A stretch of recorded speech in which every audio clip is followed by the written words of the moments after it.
Today's horror story is written by Jaymen-Cartli. I wish the first half of this tale was the backstory to the Grey Man. I wish I could give you a choice of origins that would humanize Thin Finley. I wish I had an explanation, but I don't. No one does. In such a black and white town, this man's skin matches his place within it. The Grey Man would be a mystery on any road, but the mundane, run-down, and lifeless streets of my birthplace make for an even eerier stomping ground for such a creature. Located in the north of England, we're an easy-to-miss smudge on the map. We're just one of the countless towns that haven't seen any major improvements since World War II. It's like a time capsule with a pinch of modernity sprinkled over it, and the underwhelming people being the only thing that's changed throughout the decades. The only real excitement me and my friends can feel as teenagers here are when discussing our dreams of escaping the boredom one day, our plans to raid Mum and Dad's booze cabinet and meet in the nearby field on a weekend, and our homemade bogeyman who wanders Bashworth Road. Parents would use him as a threat to their children who would want to stay out late. Everyone's uncle or distant cousin had seen him in the early hours of the morning. Bashworth Road is littered with graffiti of him and warnings of his presence. A rail-thin man who wears a flat cap and an overcoat with the collars turned up to conceal his impossibly pale face, so white that it's gray. His trousers were made for an ordinary-sized man, making his stick legs and bony knees reveal themselves through the fabrics as he strides. No one knows his name, but such an appearance gave him the title Thin Finley. The strangest part about him, though, is the noise. It's like the muffled sound of old steel groaning, a deep vibration wherever he's near, like an old oil rig miles under the ocean's surface, creaking and rusting next to ears filled with the freezing, murky water. It's not like he's making the noise, more radiating it. It's said that when dogs bark into the otherwise silent night, it means they've heard the Grey Man's call, and he is close. Not many can describe Thin Finley with such accurate detail. I wish I couldn't, either. Despite the rumors, I've spent a lot of time on Bashworth Road. It acts like a spine for the town I live in. At about 2 miles long, Bashworth Road cuts through wealthy homes to poverty-stricken ones, and then back to wealth again. All essential shops imaginable are either on or just off the road. Locals make the joke that you can drop off your kids at school, pick up your groceries, have a checkup at the doctor's, and get a tire changed, all without having to use your indicator. Even with all it has to offer, Bashworth remains relatively quiet during midday, and almost deathly vacant during the night. That's when Finley appears. That's the only time Finley appears. I used to walk up Bashworth every night on the way home after seeing my friends. Always late, but early enough to avoid the trauma I now have to live with. My schedule structure began to crumble for a number of reasons. The school holidays must have affected it. Possibly hormones too, but I believe I could have still kept some hope, even with these factors combined. It was my stepdad's death that took my daily routine with him. Despite him being in my life for just short of 6 years, we never really found our connection. I was grateful for his protection over my mum, and he was relieved to have such an easygoing stepson as a price for living with the woman he loved. But besides that, I didn't really have a bond to miss when he passed. My mum couldn't say the same.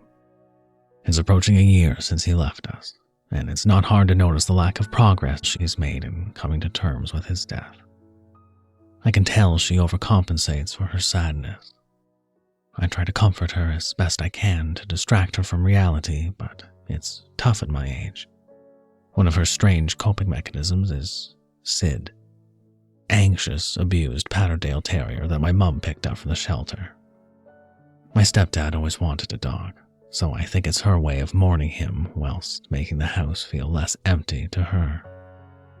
She now spends all her free time trying to train a dog that is too terrified to make a sound. Poor little guy literally had the bark beaten out of him. It's been months now, and he still hasn't made a single noise. My mum is convinced that she taught him to lay down. I don't have the heart to tell her that if you stare at a dog for an hour, odds are it'll get tired all by itself. It's just a broken animal masking a woman's brokenness by being broken. This is what drove me to leaving the house earlier and returning later. My day took its usual route from sunlight to nightfall, drunk and rambling to friends in a similar state. We were drinking and smoking in some park near some place with some group. I stopped caring about how my nights went as long as they were void of sobriety. I don't think I miss him, to be honest. I just don't like seeing my mum struggle, you know? I slurred to Reese, a friend I've had since primary school. Yeah, I get it, bro. I could tell he wasn't really listening, but I didn't really care. Mine and Reese's friendship was the kind that comes with being forced to be in the same room for 7 hours a day. Not particularly choice.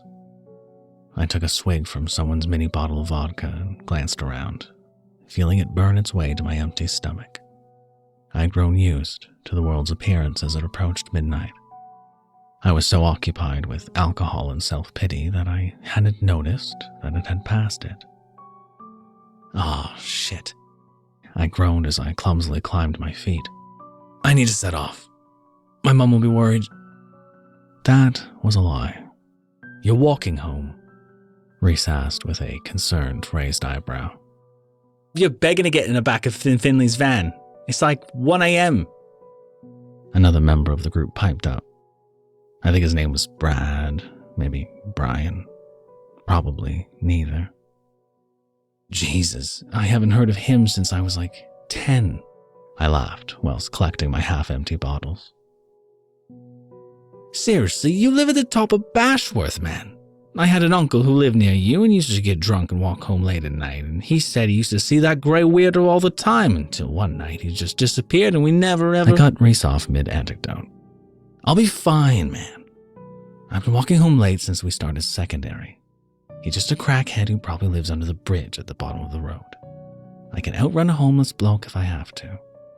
The whole group exchanged an uncomfortable look with one another. It's insane how much control an urban legend had over this place. Truth be told, I'm not surprised. If I was walking rather than staggering home, it'd probably make for a much more tense journey. These days, my drunkenness was the only reason I didn't travel with my eyes over my shoulder and my feet ready to sprint. Alcohol-drenched courage was all I had keeping my act together. Right, see you lads tomorrow. As I made for the park's exit, I heard Reese shout, If Thin Finley gets you, I'm telling your mum that I warned you. And with that, I wobbled off into the night. I reckon I could have seen up the whole 2 miles of Bashworth if it wasn't for its slight curve.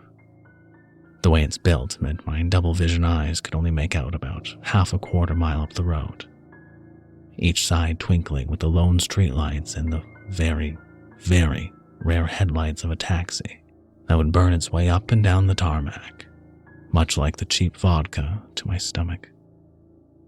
Usually, the graffiti of the gray man sprawled up and down the road was as noticeable to me as the street signs. I'd just grown used to their image. Tonight, however, something was off. Maybe it was the words of my friend still fresh in my mind, but the "Beware Thin Finley close" scribbled on the side of a garden fence in red spray paint felt like more of a warning than it had ever done before.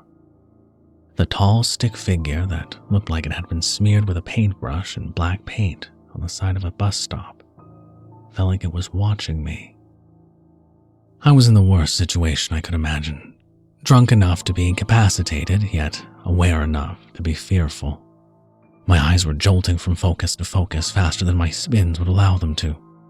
Everything looked like a person before leaving my peripherals. Bashworth had never seemed so long now that I had so much desperation to reach the top of it. I felt the aching burn in my calves when I passed the old, rusted electric meter box. I normally use that as a sign I was about halfway there. With nothing but the sound of lone, distant car engines roaring, I could hear the deep electrical hum coming from the box as I speed-walked past. It grew in volume as I approached. Then as I passed it, why could I still hear the humming? I knew the booze had reached my ears, so I slowed my strides and glanced back at the box. I felt my neck protrude towards it slightly as I tried to listen closer to the noise. I realized then, while staring back, that the noise wasn't coming from the old chunk of metal. It was coming from the other way, the way I was heading. I darted my head back and forth in search of the vibrating frequency, the growing vibrating frequency. I locked my eyes onto the road and waited for some old bus or van's headlights to appear from round the corner. They'd have to be driving at walking speed for them to take this long to show themselves. I prayed to see a dim glow appear on the surrounding trees and walls. I prayed for anything other than what had been on my mind the whole walk so far. Just as the possibility of my suspicions grew stronger in my panicking brain, something took over my peripherals once more. The image of a person in them had returned. I turned my head and looked at where my mind was playing tricks on me. The image stayed. The image was moving, coming around the slight bend of Bashworth. The image wore a flat cap and an overcoat with the collars turned up to almost conceal his impossibly pale face, so white that it's gray. His trousers were made for an ordinary-sized man, making his stick legs and bony knees reveal themselves through the fabric as he strides. The noise grew as his stiff, animatronic walk moved in my direction on the opposite side of the road. I knew what I was seeing. I knew who I was seeing. The only thing I could bring my shell-shocked mind to do at that time was pretend I knew neither. My knees trembled and shoulders hunched as I continued up the road, switching between staring out of morbid fascination and keeping my gaze to the floor out of fear. It wouldn't have been so bad if it was just a rumor walking. But it was the damn noise. It was getting louder as he got closer, making me feel like I was desperately trying to swim away from the angry screams of a whale in the darkest depth of the ocean. I was about 50 feet away from him now. I told myself I wouldn't look up until he'd passed. The noise was becoming unbearable. I could hear the click of his shoes somehow. It was like the vibration was in my head and it wouldn't leave until he did. All I could hear was him. I heard him go from in front of me to next to me. We were completely parallel on our separate sides of the road. I just wanted him and whatever this sound was to disappear. I was beginning to doubt my ability to keep moving without my hands over my ears. But before I could take them from my jacket pockets, it was gone. No footsteps, no vibration, no noise. All that was left was the high-pitched squeak in my eardrums, produced as they recovered from the beating. I stopped in confusion. I glanced up at the road and saw nothing out of the ordinary. I went to do the same down the road and my stomach dropped. He was still there, right across the road from me. He was dead still, facing me. His hat hid his eyes, but I knew if I could see them, they'd be locked onto me. I wanted to keep moving. Maybe I could have ran, but I couldn't stop looking. His face. His fucking face. He had the complexion of a dead man. The skin on his cheeks were sucked into the sides of his mouth. His clothes hung off his bones. I tried moving my legs, but it was like I was lodged in the air. The world around me wouldn't let me move. His eyes began burning through the shadow of his flat cap. The whites of them were showing as the look of territorial anger contrasted with his small frame and calm stance.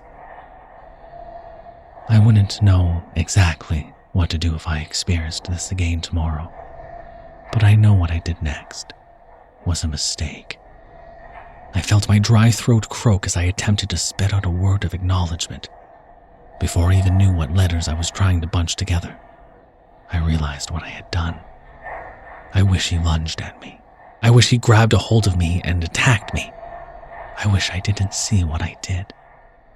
His legs didn't move an inch, but he did.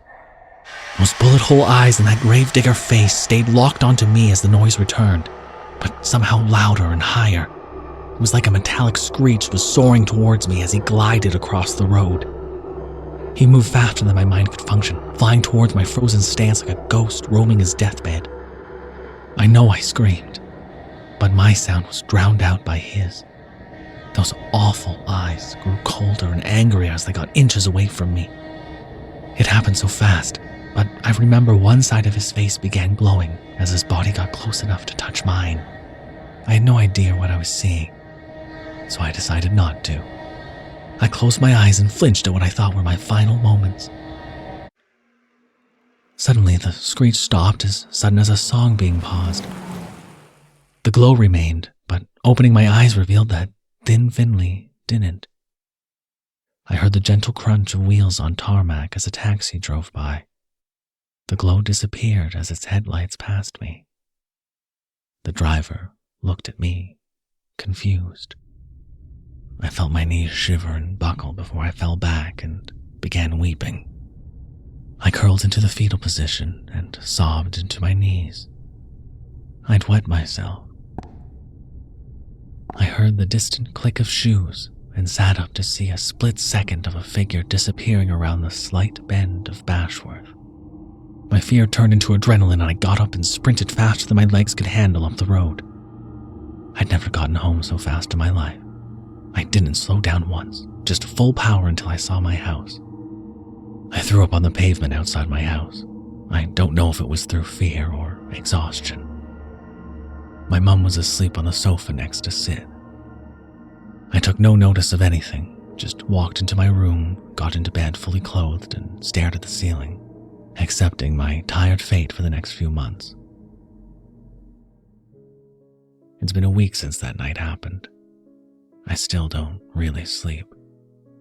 I found forums online and probably Googled our electricity bill into doubling just looking for information about Thin Finley.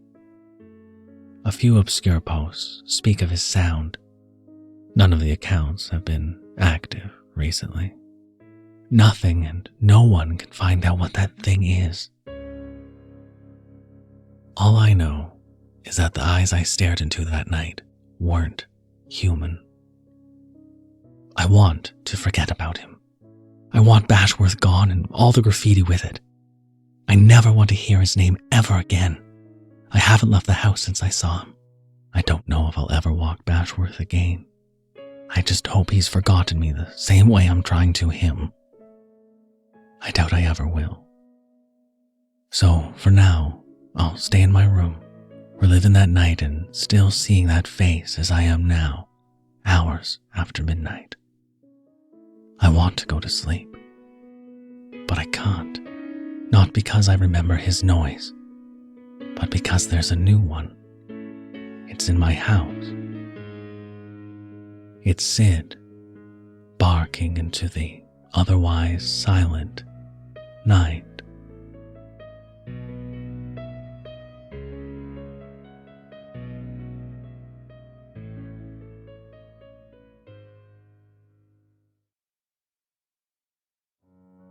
Hats off to Thin Finley. Wouldn't it be nice to have some company during your midnight strolls? I suppose you just had to watch out for the noise complaints. At any rate, thank you for listening. And you can handle another horror story, right?